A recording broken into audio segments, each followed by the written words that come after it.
2 Samuel, chapter 13, verse 23. 2 years later, when Absalom's sheep shearers were at Baal Hazor near the border of Ephraim, he invited all the king's sons to come there. Absalom went to the king and said, "Your servant has had shearers come.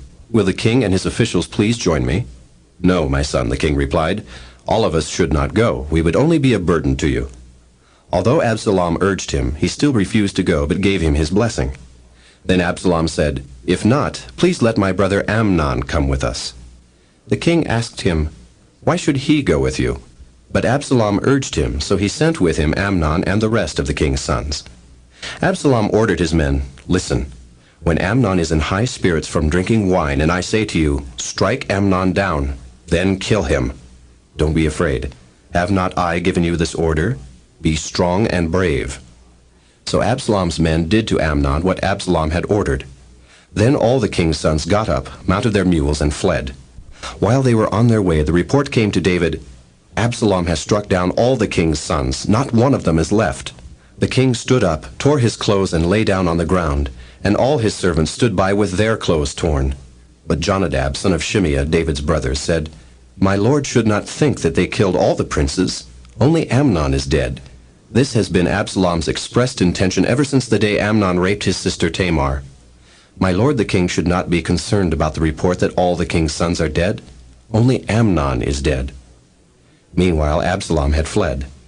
Now the man standing watch looked up and saw many people on the road west of him coming down the side of the hill. The watchman went and told the king, "I see men in the direction of Horonaim on the side of the hill." Jonadab said to the king, "See, the king's sons are here. It has happened just as your servant said." As he finished speaking, the king's sons came in, wailing loudly. The king, too, and all his servants wept very bitterly. Absalom fled and went to Talmai, son of Ammihud, the king of Geshur. But King David mourned for his son every day. After Absalom fled and went to Geshur, he stayed there 3 years. And the spirit of the king longed to go to Absalom, for he was consoled concerning Amnon's death. Chapter 14. Joab, son of Zeruiah, knew that the king's heart longed for Absalom. So Joab sent someone to Tekoa and had a wise woman brought from there. He said to her, "Pretend you are in mourning. Dress in mourning clothes, and don't use any cosmetic lotions. Act like a woman who has spent many days grieving for the dead. Then go to the king and speak these words to him." And Joab put the words in her mouth. When the woman from Tekoa went to the king, she fell with her face to the ground to pay him honor, and she said, "Help me, O king." The king asked her, "What is troubling you?" She said, "I am indeed a widow. My husband is dead. I, your servant, had 2 sons. They got into a fight with each other in the field, and no one was there to separate them. One struck the other and killed him. Now the whole clan has risen up against your servant. They say, 'Hand over the one who struck his brother down, so that we may put him to death for the life of his brother whom he killed. Then we will get rid of the heir as well.' They would put out the only burning coal I have left, leaving my husband neither name nor descendant on the face of the earth." The king said to the woman, "Go home, and I will issue an order in your behalf." But the woman from Tekoa said to him, "My lord the king, let the blame rest on me and on my father's family, and let the king and his throne be without guilt." The king replied, "If anyone says anything to you, bring him to me, and he will not bother you again." She said, "Then let the king invoke the Lord his God to prevent the avenger of blood from adding to the destruction, so that my son will not be destroyed." "As surely as the Lord lives," he said, "not one hair of your son's head will fall to the ground." Then the woman said, "Let your servant speak a word to my lord the king." "Speak," he replied. The woman said, "Why then have you devised a thing like this against the people of God? When the king says this, does he not convict himself? For the king has not brought back his banished son. Like water spilled on the ground, which cannot be recovered, so we must die. But God does not take away life. Instead, he devises ways so that a banished person may not remain estranged from him. And now I have come to say this to my lord the king, because the people have made me afraid. Your servant thought, 'I will speak to the king. Perhaps he will do what his servant asks. Perhaps the king will agree to deliver his servant from the hand of the man who is trying to cut off both me and my son from the inheritance God gave us.' And now your servant says, 'May the word of my lord the king bring me rest, For my lord the king is like an angel of God in discerning good and evil. May the Lord your God be with you." Then the king said to the woman, "Do not keep from me the answer to what I am going to ask you." "Let my lord the king speak," the woman said. The king asked, "Isn't the hand of Joab with you in all this?" The woman answered, "As surely as you live, my lord the king, no one can turn to the right or to the left from anything my lord the king says. Yes, it was your servant Joab who instructed me to do this, and who put all these words into the mouth of your servant. Your servant Joab did this to change the present situation. My lord has wisdom like that of an angel of God. He knows everything that happens in the land." The king said to Joab, "Very well, I will do it. Go, bring back the young man Absalom." Joab fell with his face to the ground to pay him honor, and he blessed the king. Joab said, "Today your servant knows that he has found favor in your eyes, my lord the king, because the king has granted his servant's request." Then Joab went to Geshur and brought Absalom back to Jerusalem. But the king said, "He must go to his own house. He must not see my face." So Absalom went to his own house and did not see the face of the king. In all Israel there was not a man so highly praised for his handsome appearance as Absalom. From the top of his head to the sole of his foot there was not a blemish in him. Whenever he cut the hair of his head, he used to cut his hair from time to time when it became too heavy for him, he would weigh it, and its weight was 200 shekels by the royal standard. 3 sons and a daughter were born to Absalom. The daughter's name was Tamar, and she became a beautiful woman. Absalom lived 2 years in Jerusalem without seeing the king's face. Then Absalom sent for Joab in order to send him to the king, but Joab refused to come to him. So he sent a second time, but he refused to come. Then he said to his servants, "Look, Joab's field is next to mine, and he has barley there. Go and set it on fire." So Absalom's servants set the field on fire. Then Joab did go to Absalom's house, and he said to him, "Why have your servants set my field on fire?" Absalom said to Joab, "Look, I sent word to you and said, 'Come here so I can send you to the king to ask, why have I come from Geshur? It would be better for me if I were still there. Now then, I want to see the king's face, and if I am guilty of anything, let him put me to death.'" So Joab went to the king and told him this. Then the king summoned Absalom, and he came in and bowed down with his face to the ground before the king. And the king kissed Absalom. Chapter 15. In the course of time, Absalom provided himself with a chariot and horses, and with 50 men to run ahead of him. He would get up early and stand by the side of the road leading to the city gate. Whenever anyone came with a complaint to be placed before the king for a decision, Absalom would call out to him, "What town are you from?" He would answer, "Your servant is from one of the tribes of Israel." Then Absalom would say to him, "Look, your claims are valid and proper, but there is no representative of the king to hear you." And Absalom would add, "If only I were appointed judge in the land. Then everyone who has a complaint or case could come to me, and I would see that he gets justice." Also, whenever anyone approached him to bow down before him, Absalom would reach out his hand, take hold of him, and kiss him. Absalom behaved in this way toward all the Israelites who came to the king asking for justice, and so he stole the hearts of the men of Israel. At the end of 4 years, Absalom said to the king, "Let me go to Hebron and fulfill a vow I made to the Lord. While your servant was living at Geshur in Aram, I made this vow. If the Lord takes me back to Jerusalem, I will worship the Lord in Hebron." The king said to him, "Go in peace." So he went to Hebron. Then Absalom sent secret messengers throughout the tribes of Israel to say, "As soon as you hear the sound of the trumpets, then say, 'Absalom is king in Hebron.'" 200 men from Jerusalem had accompanied Absalom. They had been invited as guests and went quite innocently, knowing nothing about the matter. While Absalom was offering sacrifices, he also sent for Ahithophel the Gilonite, David's counselor, to come from Gilo, his hometown. And so the conspiracy gained strength, and Absalom's following kept on increasing. A messenger came and told David, "The hearts of the men of Israel are with Absalom." Then David said to all his officials who were with him in Jerusalem, "Come, we must flee, or none of us will escape from Absalom. We must leave immediately, or he will move quickly to overtake us and bring ruin upon us and put the city to the sword." The king's officials answered him, "Your servants are ready to do whatever our lord the king chooses." The king set out with his entire household following him, but he left 10 concubines to take care of the palace. So the king set out with all the people following him, and they halted at a place some distance away. All his men marched past him, along with all the Kerethites and Pelethites. And all the 600 Gittites who had accompanied him from Gath marched before the king.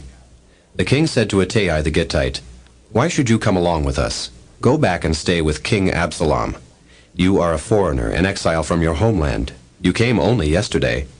And today shall I make you wander about with us, when I do not know where I am going? Go back and take your countrymen. May kindness and faithfulness be with you." But Ittai replied to the king, "As surely as the Lord lives, and as my lord the king lives, wherever my lord the king may be, whether it means life or death, there will your servant be." David said to Ittai, "Go ahead, march on." So Ittai the Gittite marched on with all his men and the families that were with him. The whole countryside wept aloud as all the people passed by. The king also crossed the Kidron Valley, and all the people moved on toward the desert. Zadok was there too, and all the Levites who were with him were carrying the ark of the covenant of God. They set down the ark of God, and Abiathar offered sacrifices until all the people had finished leaving the city. Then the king said to Zadok, "Take the ark of God back into the city. If I find favor in the Lord's eyes, he will bring me back and let me see it and his dwelling place again. But if he says, 'I am not pleased with you,' then I am ready. Let him do to me whatever seems good to him." The king also said to Zadok the priest, "Aren't you a seer?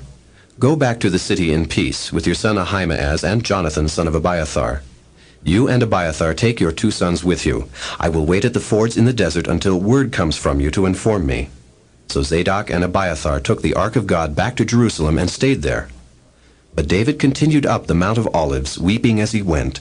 His head was covered, and he was barefoot. All the people with him covered their heads too, and were weeping as they went up. Now David had been told, "Ahithophel is among the conspirators with Absalom." So David prayed, "O Lord, turn Ahithophel's counsel into foolishness." When David arrived at the summit where people used to worship God, Hushai the Archite was there to meet him, his robe torn and dust on his head. David said to him, "If you go with me, you will be a burden to me. But if you return to the city and say to Absalom, 'I will be your servant, O king. I was your father's servant in the past, but now I will be your servant,' then you can help me by frustrating Ahithophel's advice. Won't the priests Zadok and Abiathar be there with you? Tell them anything you hear in the king's palace. Their 2 sons, Ahimaaz son of Zadok and Jonathan son of Abiathar, are there with them. Send them to me with anything you hear." So David's friend Hushai arrived at Jerusalem as Absalom was entering the city. Chapter 16. When David had gone a short distance beyond the summit, there was Ziba, the steward of Mephibosheth, waiting to meet him. He had a string of donkeys saddled and loaded with 200 loaves of bread, 100 cakes of raisins, 100 cakes of figs, and a skin of wine. The king asked Ziba, "Why have you brought these?" Ziba answered, "The donkeys are for the king's household to ride on, the bread and fruit are for the men to eat, and the wine is to refresh those who become exhausted in the desert." The king then asked, "Where is your master's grandson?" Ziba said to him, "He is staying in Jerusalem because he thinks, 'Today the house of Israel will give me back my grandfather's kingdom.'" Then the king said to Ziba, "All that belonged to Mephibosheth is now yours." "I humbly bow," Ziba said. "May I find favor in your eyes, my lord the king." As King David approached Bahurim, a man from the same clan as Saul's family came out from there. His name was Shimei son of Gera, and he cursed as he came out. He pelted David and all the king's officials with stones, though all the troops and the special guard were on David's right and left. As he cursed, Shimei said, get out, you man of blood, you scoundrel. The Lord has repaid you for all the blood you shed in the household of Saul, in whose place you have reigned. The Lord has handed the kingdom over to your son Absalom. You have come to ruin because you are a man of blood." Then Abishai, son of Zeruiah, said to the king, "Why should this dead dog curse my lord the king? Let me go over and cut off his head." But the king said, "What do you and I have in common, you sons of Zeruiah? If he is cursing because the Lord said to him, 'Curse David,' who can ask, 'Why do you do this?'" David then said to Abishai and all his officials, "My son, who is of my own flesh, is trying to take my life.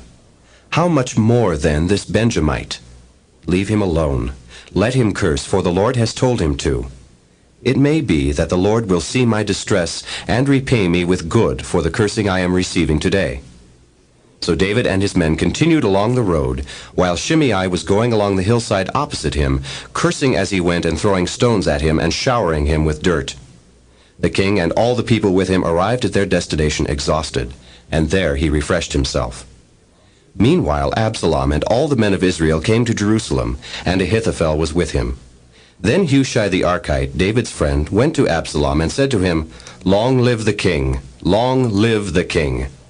Absalom asked Hushai, "Is this the love you show your friend? Why didn't you go with your friend?" Hushai said to Absalom, "No, the one chosen by the Lord, by these people, and by all the men of Israel, his I will be, and I will remain with him. Furthermore, whom should I serve? Should I not serve the son? Just as I served your father, so I will serve you." Absalom said to Ahithophel, "Give us your advice. What should we do?" Ahithophel answered, "Lie with your father's concubines, whom he left to take care of the palace. Then all Israel will hear that you have made yourself a stench in your father's nostrils, and the hands of everyone with you will be strengthened." So they pitched a tent for Absalom on the roof, and he lay with his father's concubines in the sight of all Israel. Now in those days the advice Ahithophel gave was like that of one who inquires of God. That was how both David and Absalom regarded all of Ahithophel's advice. Chapter 17. Ahithophel said to Absalom, "I would choose 12,000 men and set out tonight in pursuit of David. I would attack him while he is weary and weak. I would strike him with terror, and then all the people with him will flee. I would strike down only the king, and bring all the people back to you. The death of the man you seek will mean the return of all. All the people will be unharmed." This plan seemed good to Absalom and to all the elders of Israel. But Absalom said, "Summon also Hushai the Archite, so we can hear what he has to say." When Hushai came to him, Absalom said, "Ahithophel has given this advice. Should we do what he says? If not, give us your opinion." Hushai replied to Absalom, "The advice Ahithophel has given is not good this time. You know your father and his men. They are fighters, and as fierce as a wild bear robbed of her cubs. Besides, your father is an experienced fighter. He will not spend the night with the troops. Even now he is hidden in a cave or some other place. If he should attack your troops first, whoever hears about it will say, 'There has been a slaughter among the troops who follow Absalom.' Then even the bravest soldier, whose heart is like the heart of a lion, will melt with fear, for all Israel knows that your father is a fighter and that those with him are brave. So I advise you, let all Israel, from Dan to Beersheba, as numerous as the sand on the seashore, be gathered to you, with you yourself leading them into battle. Then we will attack him wherever he may be found, and we will fall on him as dew settles on the ground. Neither he nor any of his men will be left alive. If he withdraws into a city, then all Israel will bring ropes to that city, and we will drag it down to the valley until not even a piece of it can be found." Absalom and all the men of Israel said, "The advice of Hushai the Archite is better than that of Ahithophel." For the Lord had determined to frustrate the good advice of Ahithophel in order to bring disaster on Absalom. Hushai told Zadok and Abiathar the priests, "Ahithophel has advised Absalom and the elders of Israel to do such and such, but I have advised them to do so and so. Now send a message immediately and tell David, 'Do not spend the night at the fords in the desert. Cross over without fail, or the king and all the people with him will be swallowed up.'" Jonathan and Ahimaaz were staying at En-Rogel. A servant girl was to go and inform them, and they were to go and tell King David, for they could not risk being seen entering the city. But a young man saw them and told Absalom. So the two of them left quickly and went to the house of a man in Bahurim. He had a well in his courtyard, and they climbed down into it. His wife took a covering and spread it out over the opening of the well and scattered grain over it. No one knew anything about it.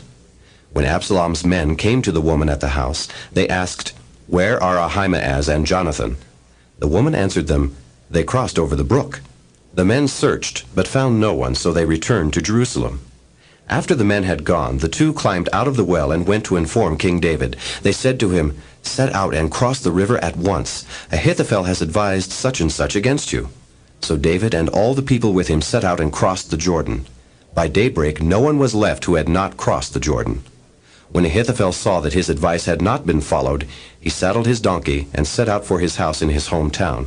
He put his house in order and then hanged himself. So he died and was buried in his father's tomb. David went to Mahanaim, and Absalom crossed the Jordan with all the men of Israel. Absalom had appointed Amasa over the army in place of Joab. Amasa was the son of a man named Jether, an Israelite who had married Abigail, the daughter of Nahash and sister of Zeruiah, the mother of Joab. The Israelites and Absalom camped in the land of Gilead.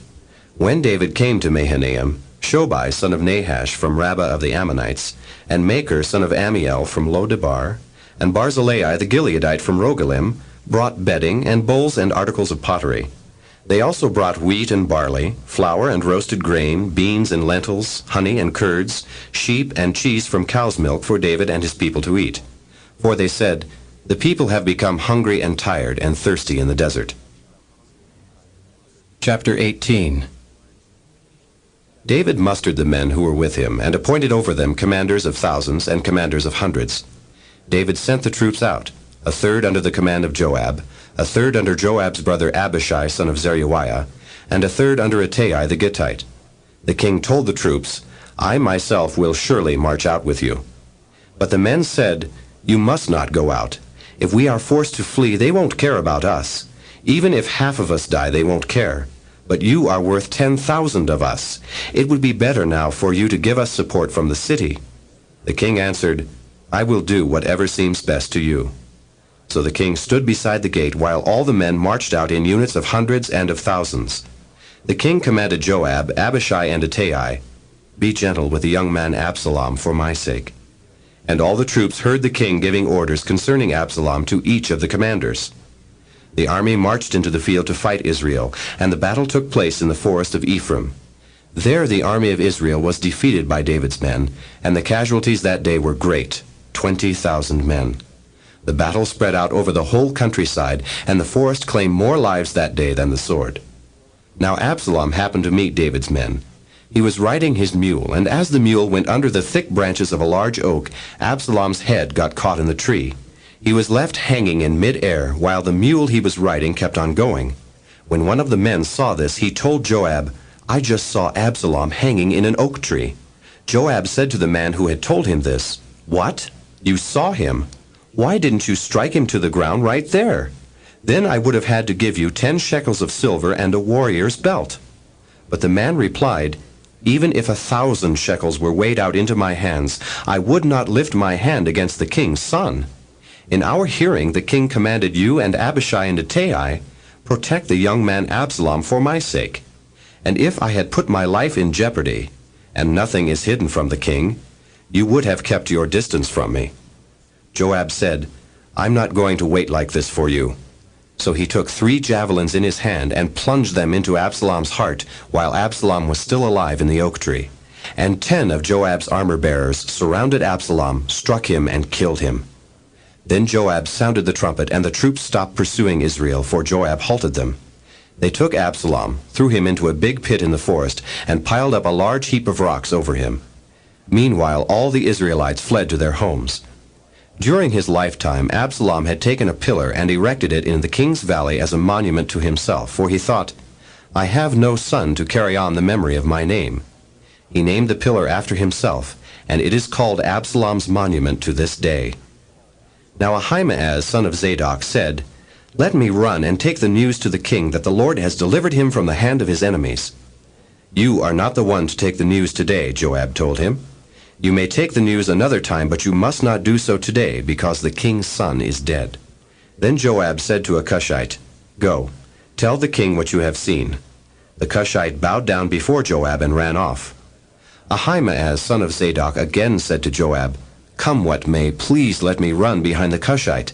But Joab replied, "My son, why do you want to go? You don't have any news that will bring you a reward." He said, "Come what may, I want to run." So Joab said, "Run." Then Ahimaaz ran by way of the plain and outran the Cushite. While David was sitting between the inner and outer gates, the watchman went up to the roof of the gateway by the wall. As he looked out, he saw a man running alone. The watchman called out to the king and reported it. The king said, "If he is alone, he must have good news." And the man came closer and closer. Then the watchman saw another man running, and he called down to the gatekeeper, "Look, another man running alone." The king said, "He must be bringing good news too." The watchman said, "It seems to me that the first one runs like Ahimaaz, son of Zadok." "He's a good man," the king said. "He comes with good news." Then Ahimaaz called out to the king, "All is well." He bowed down before the king with his face to the ground and said, "Praise be to the Lord your God. He has delivered up the men who lifted their hands against my lord the king." The king asked, "Is the young man Absalom safe?" Ahimaaz answered, "I saw great confusion just as Joab was about to send the king's servant and me, your servant, but I don't know what it was." The king said, "Stand aside and wait here." So he stepped aside and stood there. Then the Cushite arrived and said, "My lord the king, hear the good news. The Lord has delivered you today from all who rose up against you." The king asked the Cushite, "Is the young man Absalom safe?" The Cushite replied, "May the enemies of my lord the king and all who rise up to harm you be like that young man." The king was shaken. He went up to the room over the gateway and wept. As he went, he said, "Oh, my son Absalom, my son Absalom, if only I had died instead of you! Oh, Absalom, my son, my son." Chapter 19. Joab was told, "The king is weeping and mourning for Absalom." And for the whole army the victory that day was turned into mourning, because on that day the troops heard it said, "The king is grieving for his son." The men stole into the city that day, as men steal in who are ashamed when they flee from battle. The king covered his face and cried aloud, "Oh, my son Absalom! Oh, Absalom, my son, my son!" Then Joab went into the house to the king and said, "Today you have humiliated all your men, who have just saved your life and the lives of your sons and daughters and the lives of your wives and concubines. You love those who hate you, and hate those who love you. You have made it clear today that the commanders and their men mean nothing to you. I see that you would be pleased if Absalom were alive today and all of us were dead. Now go out and encourage your men. I swear by the Lord that if you don't go out, not a man will be left with you by nightfall. This will be worse for you than all the calamities that have come upon you from your youth till now." So the king got up and took his seat in the gateway. When the men were told, "The king is sitting in the gateway," they all came before him. Meanwhile, the Israelites had fled to their homes. Throughout the tribes of Israel, the people were all arguing with each other, saying, "The king delivered us from the hand of our enemies. He is the one who rescued us from the hand of the Philistines. But now he has fled the country because of Absalom. And Absalom, whom we anointed to rule over us, has died in battle. So why do you say nothing about bringing the king back?" King David sent this message to Zadok and Abiathar the priests. "Ask the elders of Judah, why should you be the last to bring the king back to his palace, since what is being said throughout Israel has reached the king at his quarters? You are my brothers, my own flesh and blood. So why should you be the last to bring back the king? And say to Amasa, are you not my own flesh and blood? May God deal with me, be it ever so severely, if from now on you are not the commander of my army in place of Joab." He won over the hearts of all the men of Judah as though they were one man. They sent word to the king, "Return, you and all your men." Then the king returned and went as far as the Jordan. Now the men of Judah had come to Gilgal to go out and meet the king and bring him across the Jordan. Shimei, son of Gera, the Benjamite from Bahurim, hurried down with the men of Judah to meet King David. With him were 1,000 Benjamites, along with Ziba, the steward of Saul's household, and his 15 sons and 20 servants. They rushed to the Jordan where the king was. They crossed at the ford to take the king's household over and to do whatever he wished. When Shimei, son of Gera, crossed the Jordan, he fell prostrate before the king and said to him, "May my lord not hold me guilty. Do not remember how your servant did wrong on the day my lord the king left Jerusalem. May the king put it out of his mind. For I, your servant, know that I have sinned, but today I have come here as the first of the whole house of Joseph to come down and meet my lord the king." Then Abishai, son of Zeruiah, said, "Shouldn't Shimei be put to death for this? He cursed the Lord's anointed." David replied, "What do you and I have in common, you sons of Zeruiah? This day you have become my adversaries. Should anyone be put to death in Israel today? Do I not know that today I am king over Israel?" So the king said to Shimei, "You shall not die." And the king promised him on oath. Mephibosheth, Saul's grandson, also went down to meet the king. He had not taken care of his feet, or trimmed his mustache, or washed his clothes from the day the king left until the day he returned safely. When he came from Jerusalem to meet the king asked him, "Why didn't you go with me, Mephibosheth?"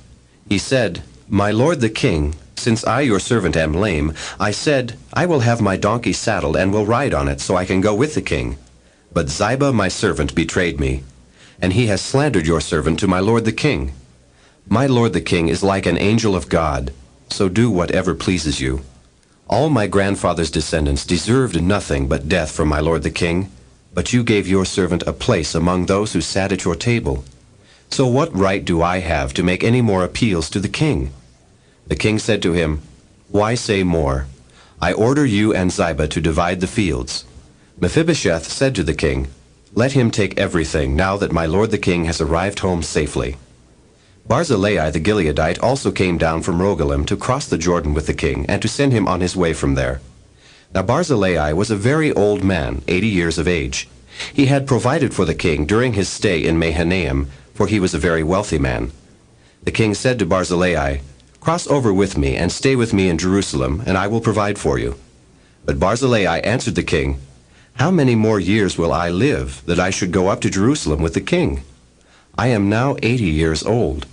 Can I tell the difference between what is good and what is not? Can your servant taste what he eats and drinks? Can I still hear the voices of men and women singers? Why should your servant be an added burden to my lord the king? Your servant will cross over the Jordan with the king for a short distance, but why should the king reward me in this way? Let your servant return, that I may die in my own town near the tomb of my father and mother. But here is your servant Kimham. Let him cross over with my lord the king. Do for him whatever pleases you." The king said, "Kimham shall cross over with me, and I will do for him whatever pleases you. And anything you desire from me I will do for you." So all the people crossed the Jordan, and then the king crossed over. The king kissed Barzillai and gave him his blessing, and Barzillai returned to his home. When the king crossed over to Gilgal, Kimham crossed with him. All the troops of Judah and half the troops of Israel had taken the king over. Soon all the men of Israel were coming to the king and saying to him, "Why did our brothers, the men of Judah, steal the king away and bring him and his household across the Jordan, together with all his men?" All the men of Judah answered the men of Israel, "We did this because the king is closely related to us. Why are you angry about it? Have we eaten any of the king's provisions? Have we taken anything for ourselves?" Then the men of Israel answered the men of Judah, "We have 10 shares in the king, and besides we have a greater claim on David than you have. So why do you treat us with contempt? Were we not the first to speak of bringing back our king?" But the men of Judah responded even more harshly than the men of Israel. Chapter 20. Now a troublemaker named Sheba, son of Bichri, a Benjamite, happened to be there. He sounded the trumpet and shouted, "We have no share in David, no part in Jesse's son. Every man to his tent, O Israel." So all the men of Israel deserted David to follow Sheba, son of Bichri. But the men of Judah stayed by their king all the way from the Jordan to Jerusalem. When David returned to his palace in Jerusalem, he took the 10 concubines he had left to take care of the palace, and put them in a house under guard. He provided for them, but did not lie with them. They were kept in confinement till the day of their death, living as widows. Then the king said to Amasa, "Summon the men of Judah to come to me within 3 days, and be here yourself." But when Amasa went to summon Judah, he took longer than the time the king had set for him. David said to Abishai, "Now Sheba, son of Bichri, will do us more harm than Absalom did. Take your master's men and pursue him, or he will find fortified cities and escape from us." So Joab's men and the Kerethites and Pelethites and all the mighty warriors went out under the command of Abishai. They marched out from Jerusalem to pursue Sheba, son of Bichri. While they were at the great rock in Gibeon, Amasa came to meet them. Joab was wearing his military tunic, and strapped over it at his waist was a belt with a dagger in its sheath. As he stepped forward, it dropped out of its sheath. Joab said to Amasa, "How are you, my brother?"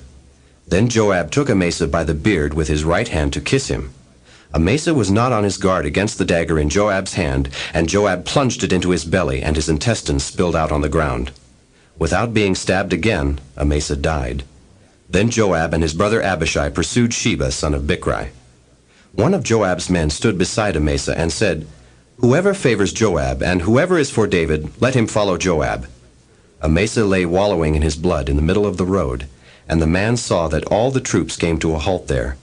When he realized that everyone who came up to Amasa stopped, he dragged him from the road into a field and threw a garment over him. After Amasa had been removed from the road, all the men went on with Joab to pursue Sheba, son of Bichri. Sheba passed through all the tribes of Israel to Abel-Beth-Maachah and through the entire region of the Berites, who gathered together and followed him. All the troops with Joab came and besieged Sheba in Abel-Beth-Maachah. They built a siege ramp up to the city, and it stood against the outer fortifications. While they were battering the wall to bring it down, a wise woman called from the city, "Listen, listen! Tell Joab to come here so I can speak to him." He went toward her, and she asked, "Are you Joab?" "I am," he answered. She said, "Listen to what your servant has to say." "I'm listening," he said. She continued, "Long ago they used to say, 'Get your answer at Abel,' and that settled it. We are the peaceful and faithful in Israel. You are trying to destroy a city that is a mother in Israel. Why do you want to swallow up the Lord's inheritance?" "Far be it from me," Joab replied. "Far be it from me to swallow up or destroy. That is not the case. A man named Sheba, son of Bichri, from the hill country of Ephraim, has lifted up his hand against the king, against David. Hand over this one man, and I'll withdraw from the city." The woman said to Joab, "His head will be thrown to you from the wall." Then the woman went to all the people with her wise advice, and they cut off the head of Sheba, son of Bichri, and threw it to Joab. So he sounded the trumpet, and his men dispersed from the city, each returning to his home. And Joab went back to the king in Jerusalem. Joab was over Israel's entire army. Benaiah, son of Jehoiada, was over the Kerethites and Pelethites. Adoniram was in charge of forced labor. Jehoshaphat, son of Ahilud, was recorder. Sheva was secretary. Zadok and Abiathar were priests, and Ira the Jairite was David's priest. Chapter 21. During the reign of David, there was a famine for 3 successive years, so David sought the face of the Lord. The Lord said, "It is on account of Saul and his blood-stained house. It is because he put the Gibeonites to death." The king summoned the Gibeonites and spoke to them. Now the Gibeonites were not a part of Israel, but were survivors of the Amorites. The Israelites had sworn to spare them, but Saul in his zeal for Israel and Judah had tried to annihilate them. David asked the Gibeonites, "What shall I do for you? How shall I make amends so that you will bless the Lord's inheritance?" The Gibeonites answered him, "We have no right to demand silver or gold from Saul or his family, nor do we have the right to put anyone in Israel to death." "What do you want me to do for you?" David asked. They answered the king, "As for the man who destroyed us and plotted against us so that we have been decimated and have no place anywhere in Israel, let 7 of his male descendants be given to us to be killed and exposed before the Lord at Gibeah of Saul, the Lord's chosen one." So the king said, "I will give them to you." The king spared Mephibosheth, son of Jonathan, the son of Saul, because of the oath before the Lord between David and Jonathan, son of Saul. But the king took Armoni and Mephibosheth, the 2 sons of Aiah's daughter Rizpah, whom she had borne to Saul, together with the 5 sons of Saul's daughter Merab, whom she had borne to Adriel, son of Barzillai the Maholathite. He handed them over to the Gibeonites, who killed and exposed them on a hill before the Lord. All 7 of them fell together. They were put to death during the first days of the harvest, just as the barley harvest was beginning. Rizpah, daughter of Aiah, took sackcloth and spread it out for herself on a rock. From the beginning of the harvest till the rain poured down from the heavens on the bodies, she did not let the birds of the air touch them by day or the wild animals by night. When David was told what Aiah's daughter Rizpah, Saul's concubine, had done, he went and took the bones of Saul and his son Jonathan from the citizens of Jabesh Gilead. They had taken them secretly from the public square at Beth-shan, where the Philistines had hung them after they struck Saul down on Gilboa. David brought the bones of Saul and his son Jonathan from there, and the bones of those who had been killed and exposed were gathered up. They buried the bones of Saul and his son Jonathan in the tomb of Saul's father Kish at Zelah in Benjamin, and did everything the king commanded. After that, God answered prayer in behalf of the land. Once again there was a battle between the Philistines and Israel. David went down with his men to fight against the Philistines, and he became exhausted. And Ishbi-Benob, one of the descendants of Rapha, whose bronze spearhead weighed 300 shekels, and who was armed with a new sword, said he would kill David. But Abishai, son of Zeruiah, came to David's rescue. He struck the Philistine down and killed him. Then David's men swore to him, saying, "Never again will you go out with us to battle, so that the lamp of Israel will not be extinguished." In the course of time there was another battle with the Philistines at Gob. At that time Sibbecai the Hushathite killed Saph, one of the descendants of Rapha. In another battle with the Philistines at Gob, Elhanan, son of Jaare-Oregim, the Bethlehemite, killed Goliath the Gittite, who had a spear with a shaft like a weaver's rod. In still another battle, which took place at Gath, there was a huge man with 6 fingers on each hand and 6 toes on each foot, 24 in all. He also was descended from Rapha. When he taunted Israel, Jonathan, son of Shimeah, David's brother, killed him. These 4 were descendants of Rapha in Gath, and they fell at the hands of David and his men. Chapter 22. David sang to the Lord the words of this song when the Lord delivered him from the hand of all his enemies and from the hand of Saul. He said, "The Lord is my rock, my fortress and my deliverer. My God is my rock, in whom I take refuge, my shield and the horn of my salvation.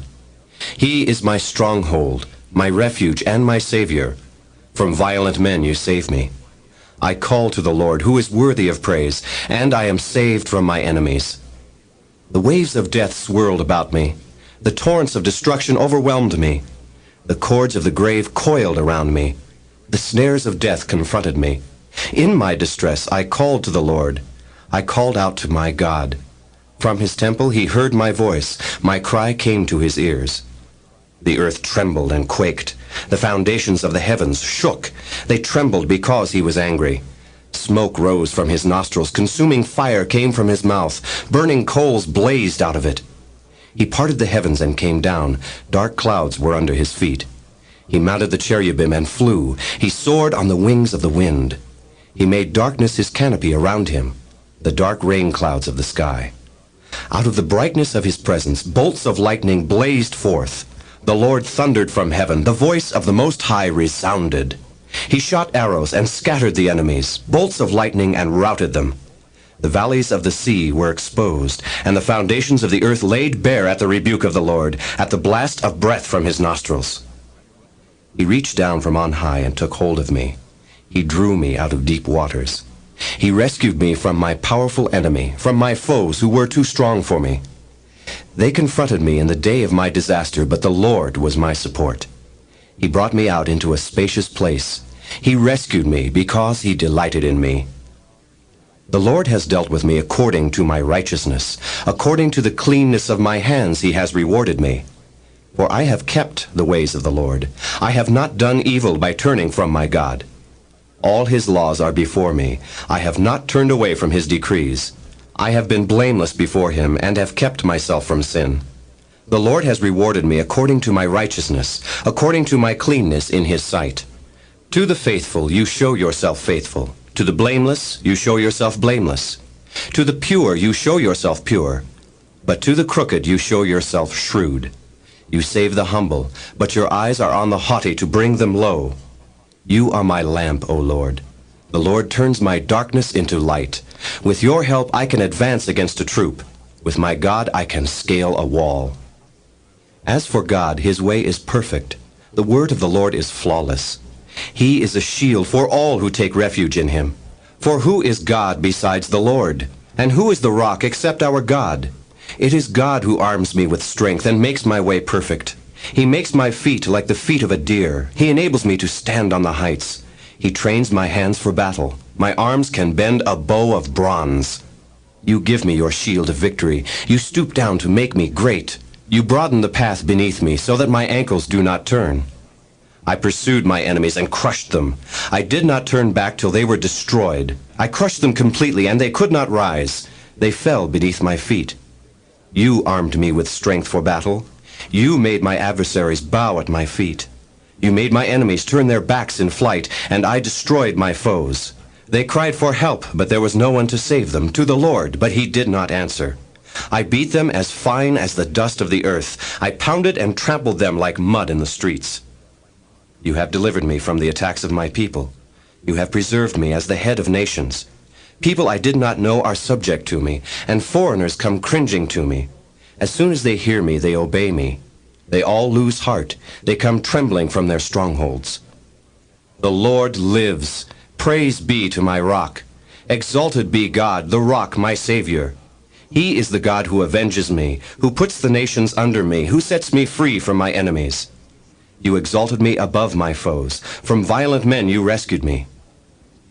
This book is continued on the other side of this tape.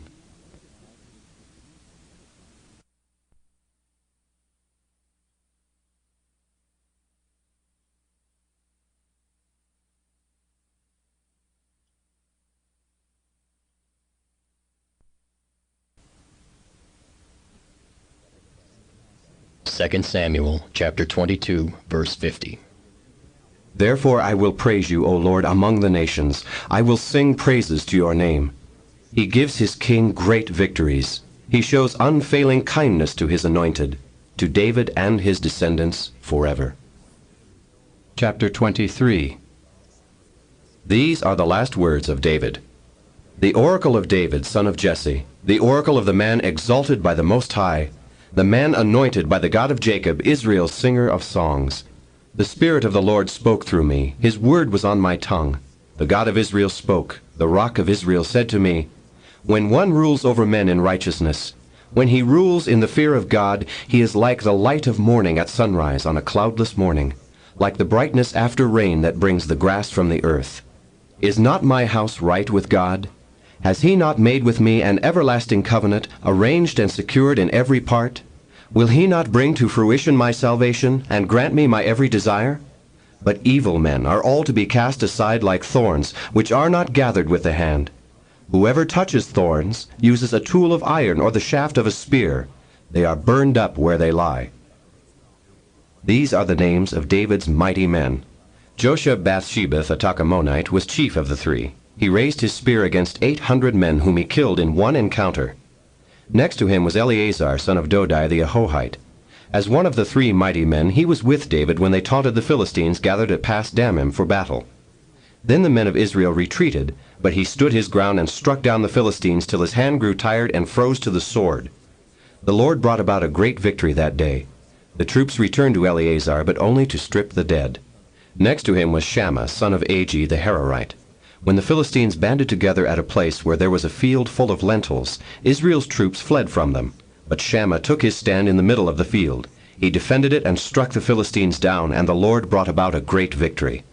During harvest time, 3 of the 30 chief men came down to David at the cave of Adullam, while a band of Philistines was encamped in the valley of Rephaim. At that time David was in the stronghold, and the Philistine garrison was at Bethlehem. David longed for water, and said, "Oh, that someone would get me a drink of water from the well near the gate of Bethlehem." So the 3 mighty men broke through the Philistine lines, drew water from the well near the gate of Bethlehem, and carried it back to David. But he refused to drink it. Instead, he poured it out before the Lord. "Far be it from me, O Lord, to do this," he said. "Is it not the blood of men who went at the risk of their lives?" And David would not drink it. Such were the exploits of the 3 mighty men. Abishai, the brother of Joab, son of Zeruiah, was chief of the 3. He raised his spear against 300 men whom he killed, and so he became as famous as the 3. Was he not held in greater honor than the 3? He became their commander, even though he was not included among them. Benaiah, son of Jehoiada, was a valiant fighter from Kabzeel, who performed great exploits. He struck down 2 of Moab's best men. He also went down into a pit on a snowy day and killed a lion. And he struck down a huge Egyptian. Although the Egyptian had a spear in his hand, Benaiah went against him with a club. He snatched the spear from the Egyptian's hand and killed him with his own spear. Such were the exploits of Benaiah, son of Jehoiada. He too was as famous as the 3 mighty men. He was held in greater honor than any of the 30, but he was not included among the 3. And David put him in charge of his bodyguard. Among the 30 were Asahel, the brother of Joab, Elhanan, son of Dodo from Bethlehem, Shammah the Harodite, Elika the Harodite, Helez the Paltite, Ira son of Ikesh from Tekoa, Abiezer from Anathoth, Mabunai the Hushathite, Zalmon the Ahohite, Maharai the Netophathite, Heled son of Baanah the Netophathite, Ithai son of Ribai from Gibeah in Benjamin, Benaiah the Pirathonite, Hidai from the ravines of Gaash, Abi-Alban the Arbathite, Asmaveth the Barhumite, Eliabah the Shealbonite, the sons of Jashan, Jonathan son of Shammah the Hararite, Ahiam son of Sherar the Hararite, Eliphalet son of Ahasbai the Maacathite, Eliam son of Ahithophel the Gilonite, Hezro the Carmelite, Peorai the Arbite, Igal son of Nathan from Zobah, the son of Hagri, Zelek the Ammonite, Nearai the Beerothite, the armor-bearer of Joab son of Zeruiah, Ira the Ithrite, Gareb the Ithrite, and Uriah the Hittite. There were 37 in all. Chapter 24. Again the anger of the Lord burned against Israel, and he incited David against them, saying, Go and take a census of Israel and Judah. So the king said to Joab and the army commanders with him, Go throughout the tribes of Israel from Dan to Beersheba, and enroll the fighting men, so that I may know how many there are. But Joab replied to the king, May the Lord your God multiply the troops 100 times over, and may the eyes of my lord the king see it. But why does my lord the king want to do such a thing? The king's word, however, overruled Joab and the army commanders. So they left the presence of the king to enroll the fighting men of Israel. After crossing the Jordan, they camped near Aroer, south of the town in the gorge, and then went through Gad and on to Jazer. They went to Gilead and the region of Tatim-Hodshai, and on to Dan-Jaan and around toward Zidon. Then they went toward the fortress of Tyre and all the towns of the Hivites and Canaanites. Finally, they went on to Beersheba in the Negev of Judah.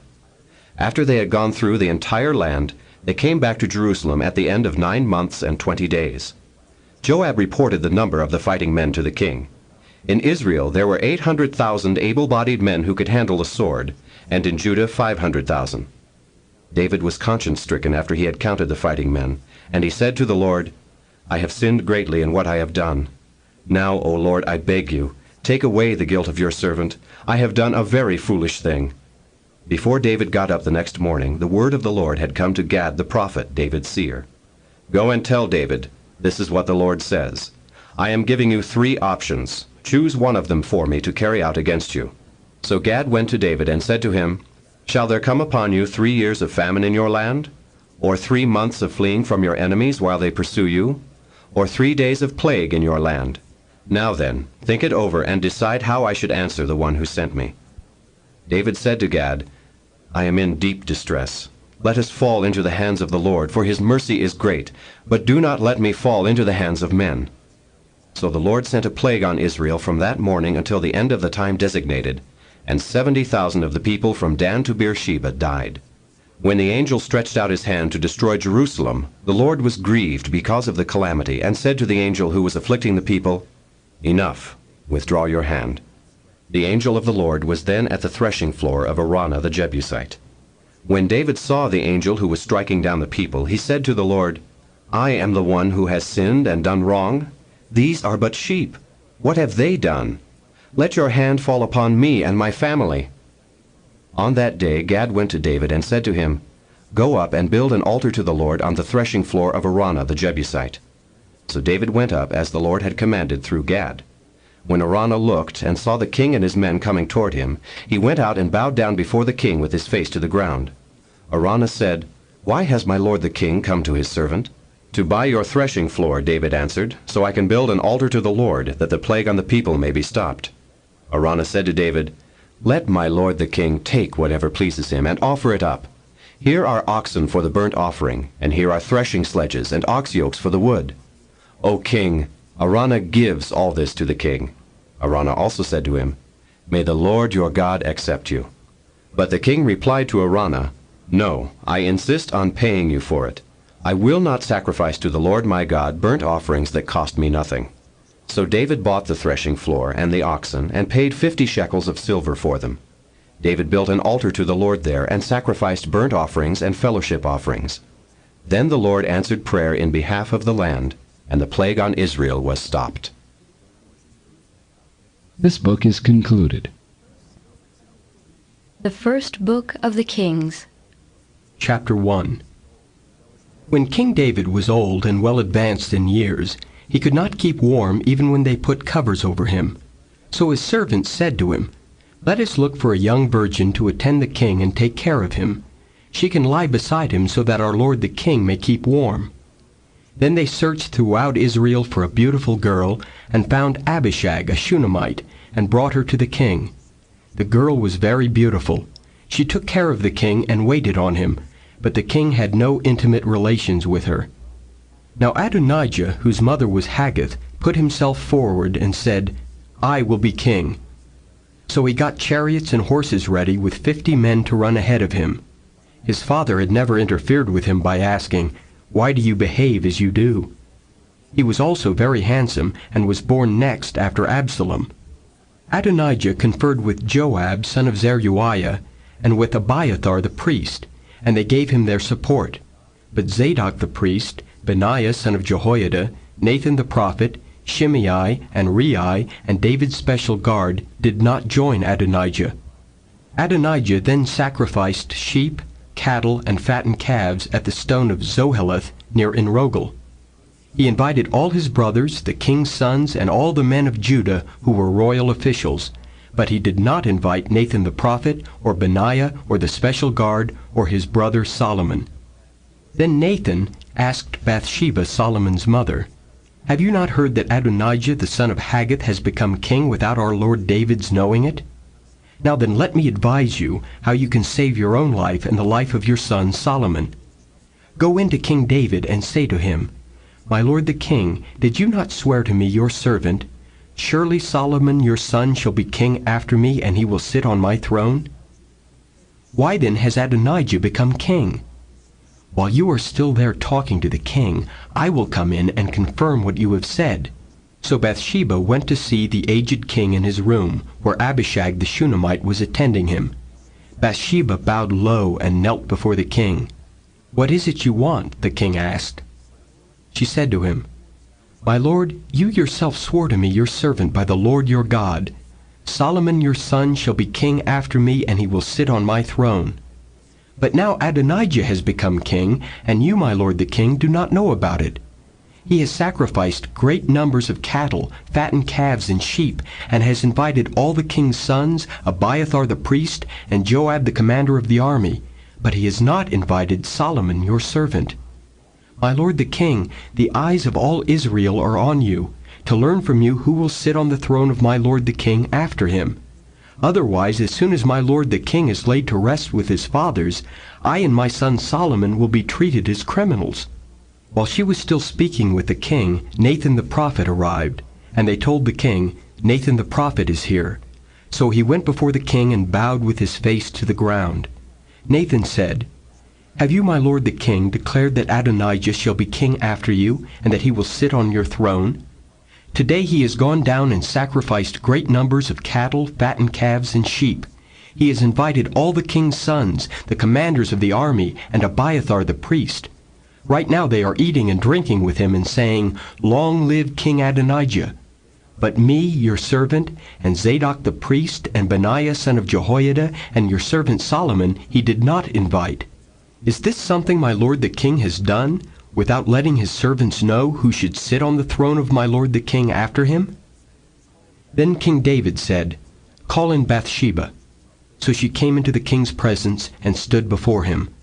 The king then took an oath, "As surely as the Lord lives, who has delivered me out of every trouble, I will surely carry out today what I swore to you by the Lord the God of Israel. Solomon your son shall be king after me, and he will sit on my throne in my place." Then Bathsheba bowed low with her face to the ground, and kneeling before the king said, "May my lord King David live forever." King David said, "Call in Zadok the priest, Nathan the prophet, and Benaiah son of Jehoiada." When they came before the king, he said to them, "Take your lord's servants with you, and set Solomon my son on my own mule, and take him down to Gihon. There have Zadok the priest and Nathan the prophet anoint him king over Israel. Blow the trumpet and shout, 'Long live King Solomon!' Then you are to go up with him, and he is to come and sit on my throne and reign in my place. I have appointed him ruler over Israel and Judah." Benaiah son of Jehoiada answered the king, "Amen. May the Lord, the God of my lord the king, so declare it. As the Lord was with my lord the king, so may he be with Solomon, to make his throne even greater than the throne of my lord King David."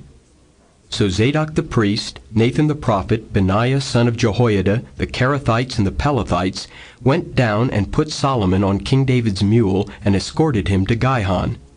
Zadok the priest took the horn of oil from the sacred tent and anointed Solomon. Then they sounded the trumpet, and all the people shouted, "Long live King Solomon!" And all the people went up after him, playing flutes and rejoicing greatly, so that the ground shook with the sound. Adonijah and all the guests who were with him heard it as they were finishing their feast. On hearing the sound of the trumpet, Joab asked, "What's the meaning of all the noise in the city?" Even as he was speaking, Jonathan, son of Abiathar the priest, arrived. Adonijah said, "Come in. A worthy man like you must be bringing good news." "Not at all," Jonathan answered. "Our lord King David has made Solomon king. The king has sent him with Zadok the priest, Nathan the prophet, Benaiah son of Jehoiada, the Kerethites and the Pelethites, and they have put him on the king's mule, and Zadok the priest and Nathan the prophet have anointed him king at Gihon. From there they have gone up cheering, and the city resounds with it. That's the noise you hear. Moreover, Solomon has taken his seat on the royal throne. Also the royal officials have come to congratulate our lord King David, saying, 'May your God make Solomon's name more famous than yours, and his throne greater than yours.' And the king bowed in worship on his bed and said, 'Praise be to the Lord, the God of Israel, who has allowed my eyes to see a successor on my throne today.'"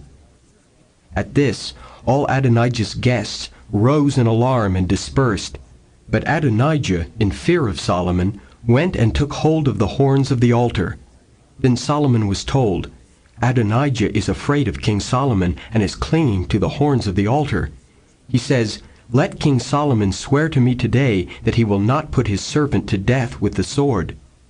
Solomon replied, "If he shows himself to be a worthy man, not a hair of his head will fall to the ground, but if evil is found in him, he will die."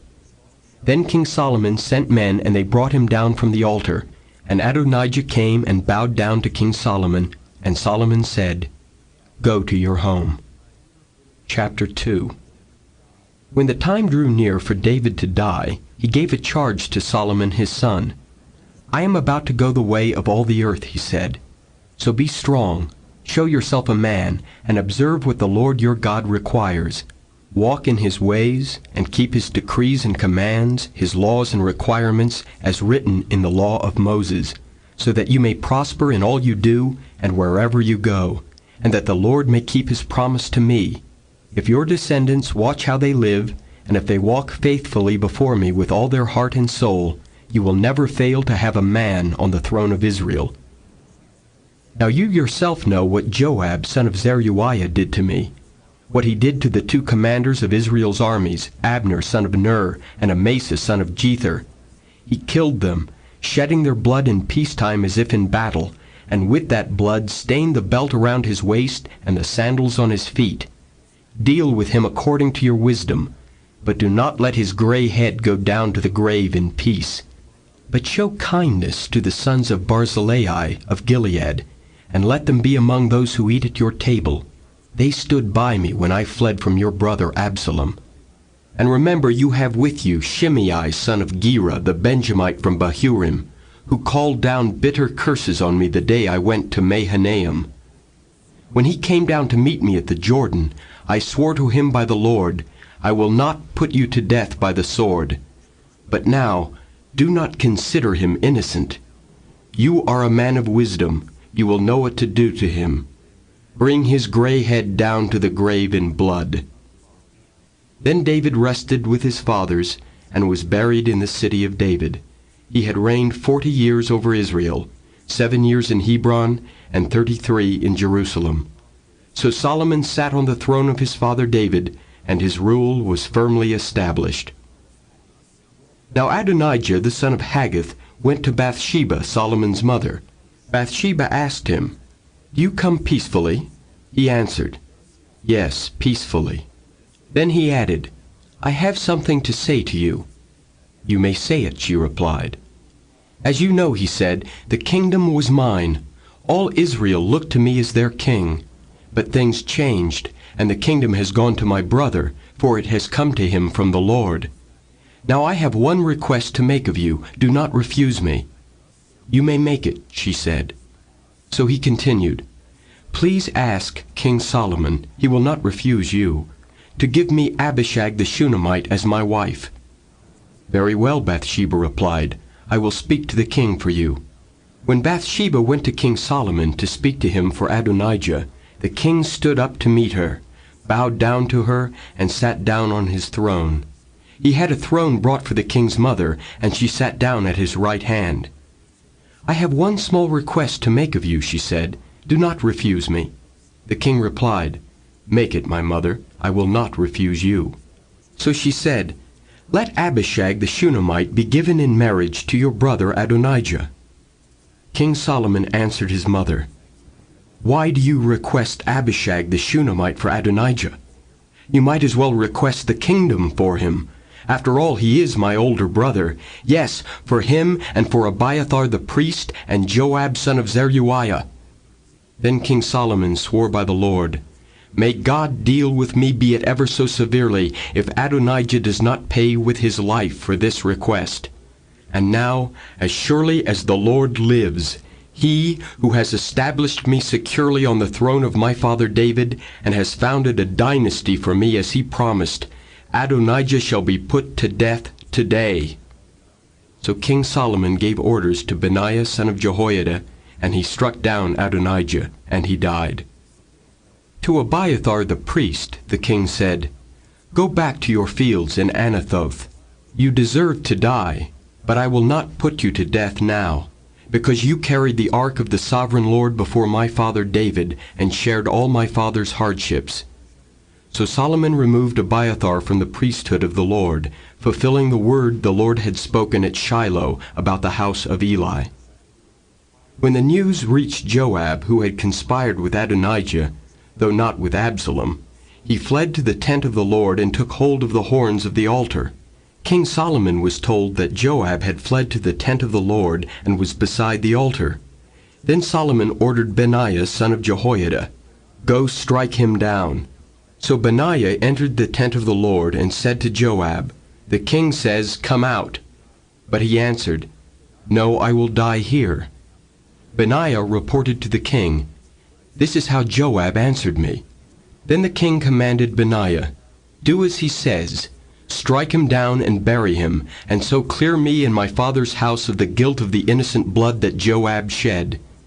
The Lord will repay him for the blood he shed, because without the knowledge of my father David he attacked 2 men and killed them with the sword. Both of them, Abner son of Ner, commander of Israel's army, and Amasa son of Jether, commander of Judah's army, were better men and more upright than he. May the guilt of their blood rest on the head of Joab and his descendants forever. But on David and his descendants, his house and his throne, may there be the Lord's peace forever."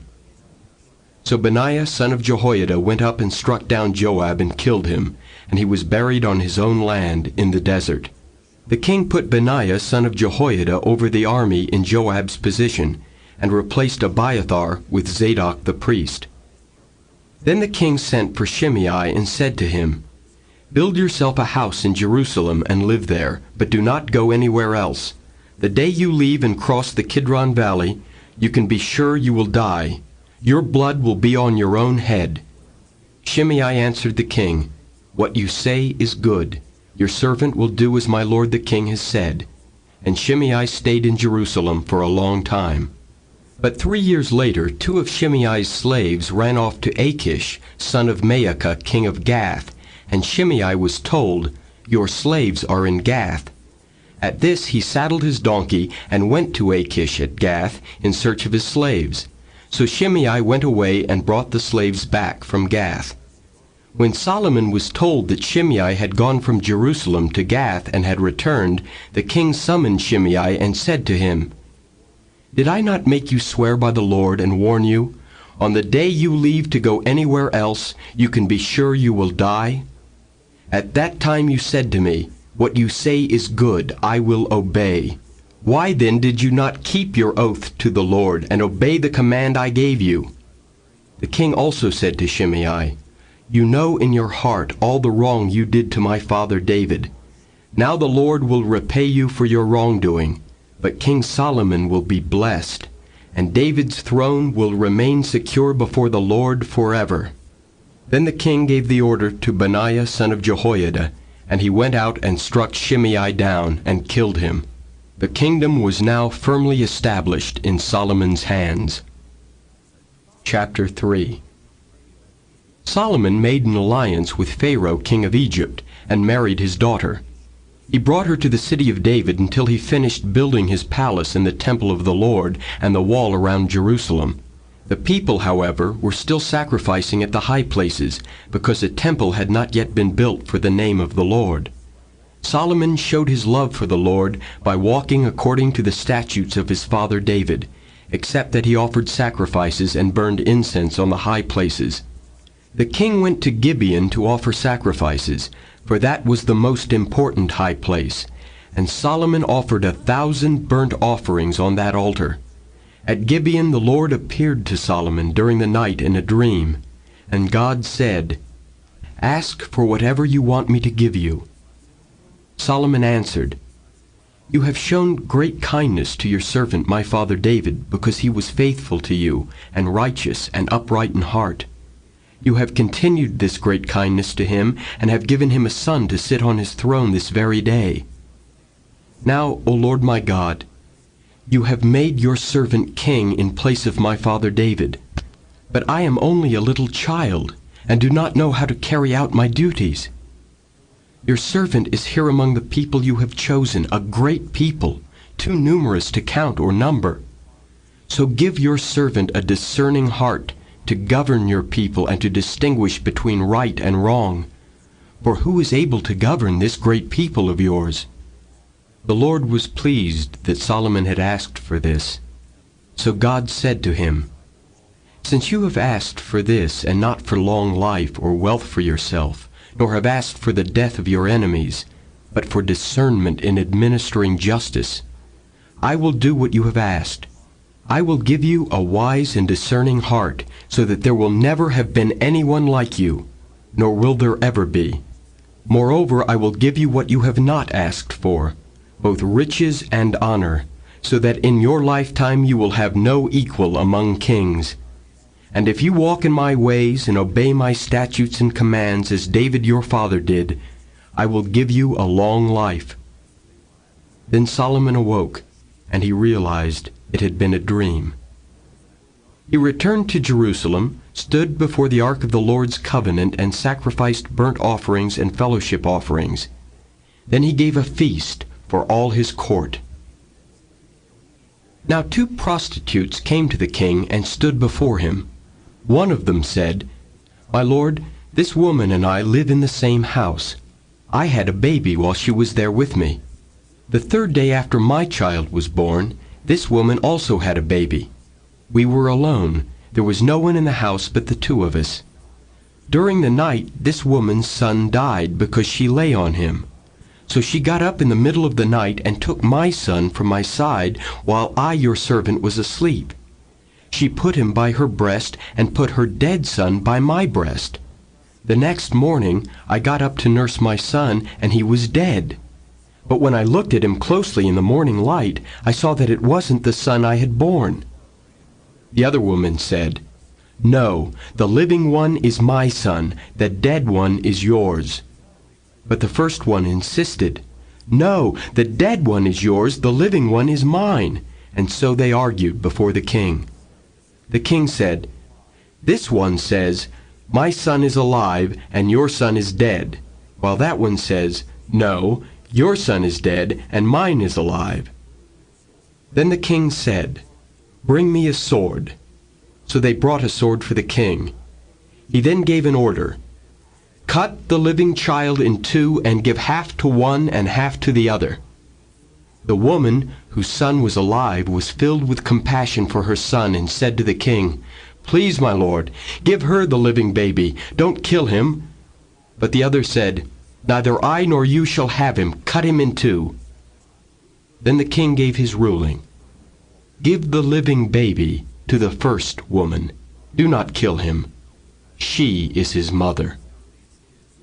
When all Israel heard the verdict the king had given, they held the king in awe, because they saw that he had wisdom from God to administer justice.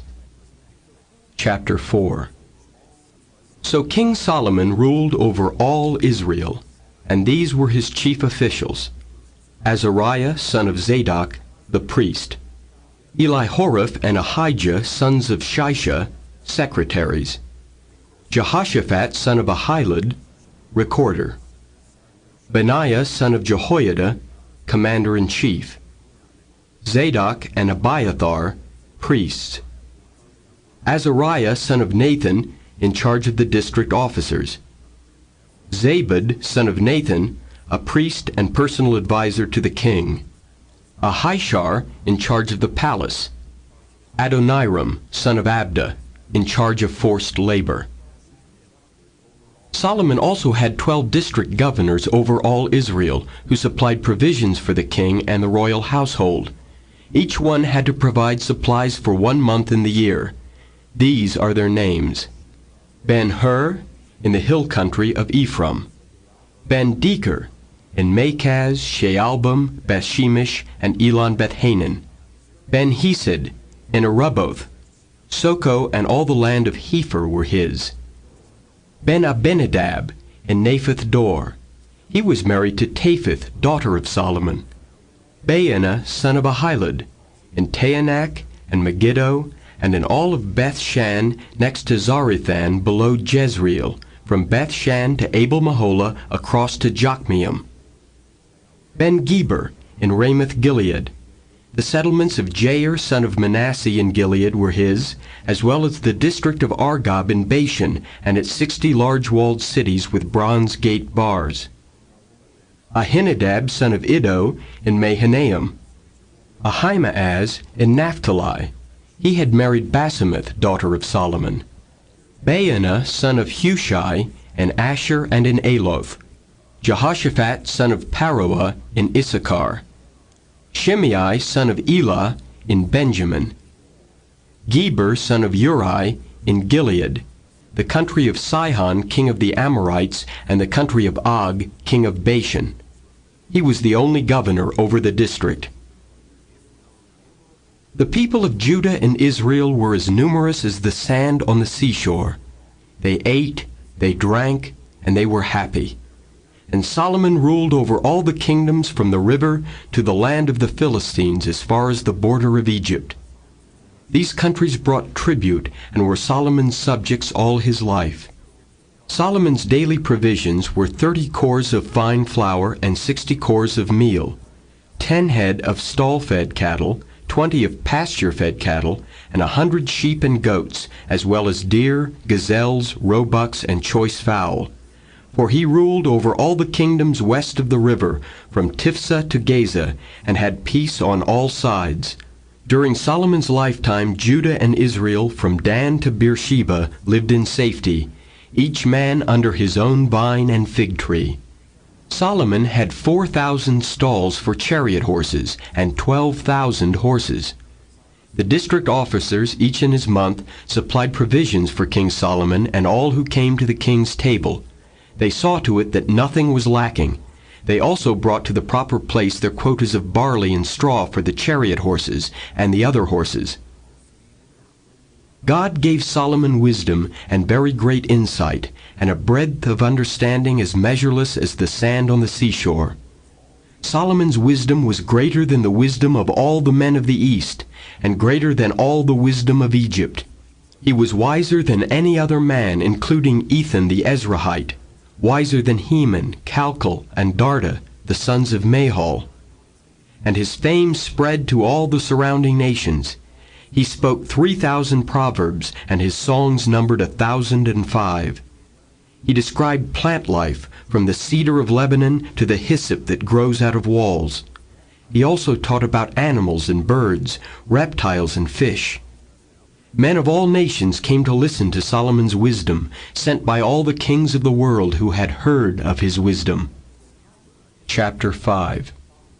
When Hiram, king of Tyre, heard that Solomon had been anointed king to succeed his father David, He sent his envoys to Solomon because he had always been on friendly terms with David.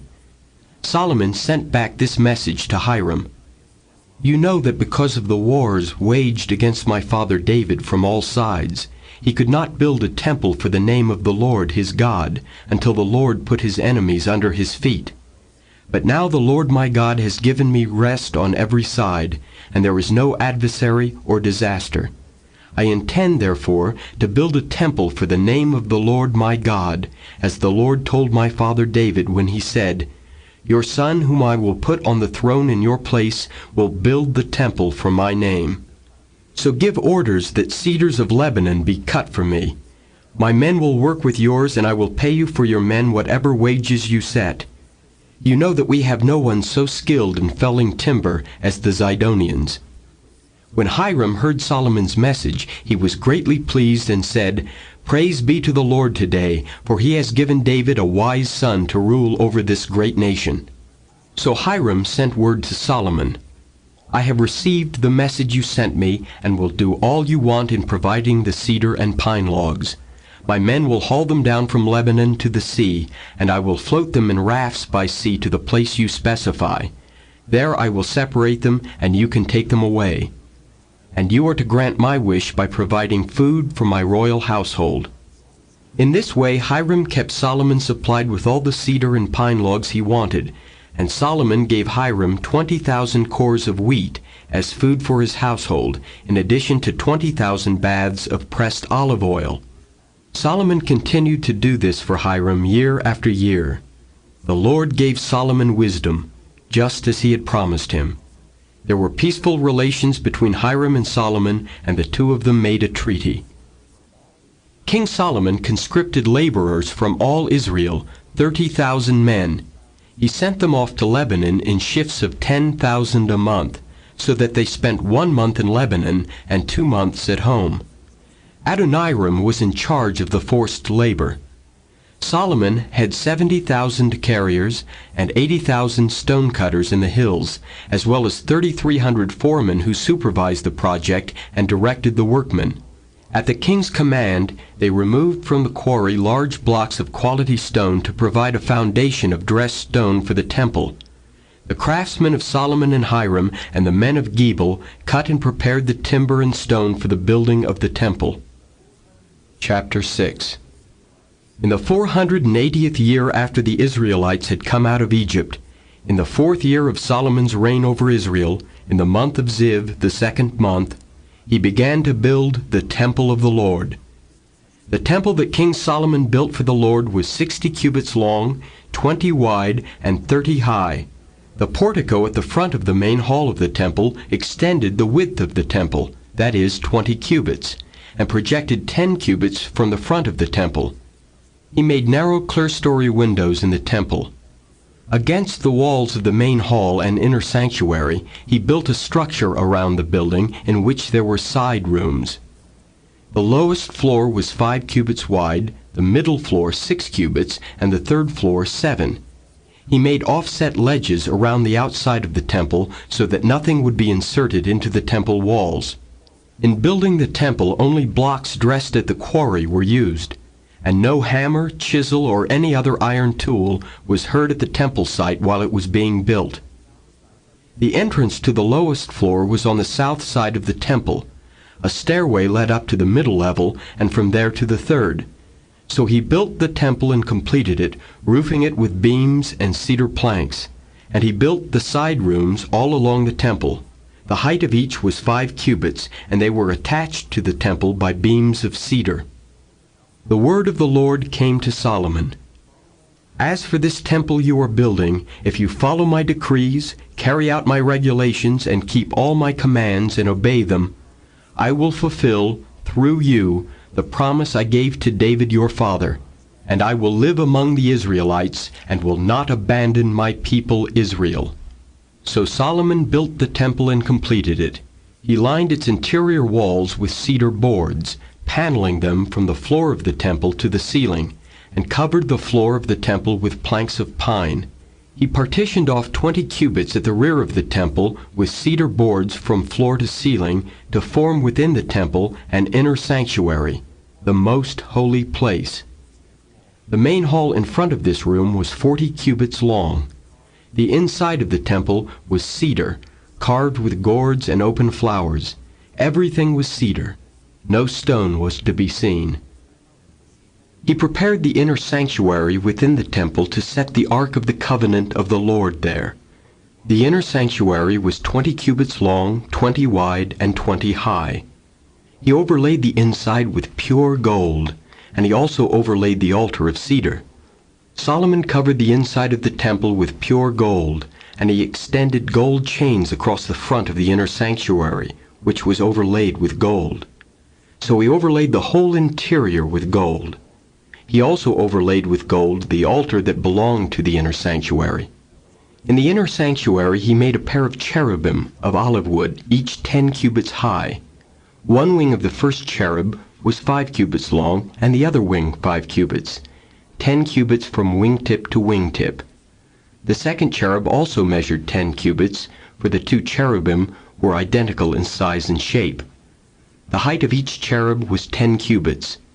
He placed the cherubim inside the innermost room of the temple, with their wings spread out. The wing of one cherub touched one wall, while the wing of the other touched the other wall, and their wings touched each other in the middle of the room. He overlaid the cherubim with gold. On the walls around the temple, in both the inner and outer rooms, he carved cherubim, palm trees, and open flowers. He also covered the floors of both the inner and outer rooms of the temple with gold. For the entrance of the inner sanctuary, he made doors of olive wood with 5-sided jambs. And on the 2 olive wood doors he carved cherubim, palm trees, and open flowers, and overlaid the cherubim and palm trees with beaten gold. In the same way he made 4-sided jambs of olive wood for the entrance to the main hall. He also made 2 pine doors, each having 2 leaves that turned in sockets. He carved cherubim, palm trees, and open flowers on them, and overlaid them with gold, hammered evenly over the carvings. And he built the inner courtyard of 3 courses of dressed stone and 1 course of trimmed cedar beams. The foundation of the temple of the Lord was laid in the 4th year in the month of Ziv. In the 11th year in the month of Bul, the 8th month, the temple was finished in all its details according to its specifications. He had spent 7 years building it. Chapter 7. It took Solomon 13 years, however, to complete the construction of his palace. He built the palace of the forest of Lebanon, 100 cubits long, 50 wide, and 30 high, with 4 rows of cedar columns supporting trimmed cedar beams.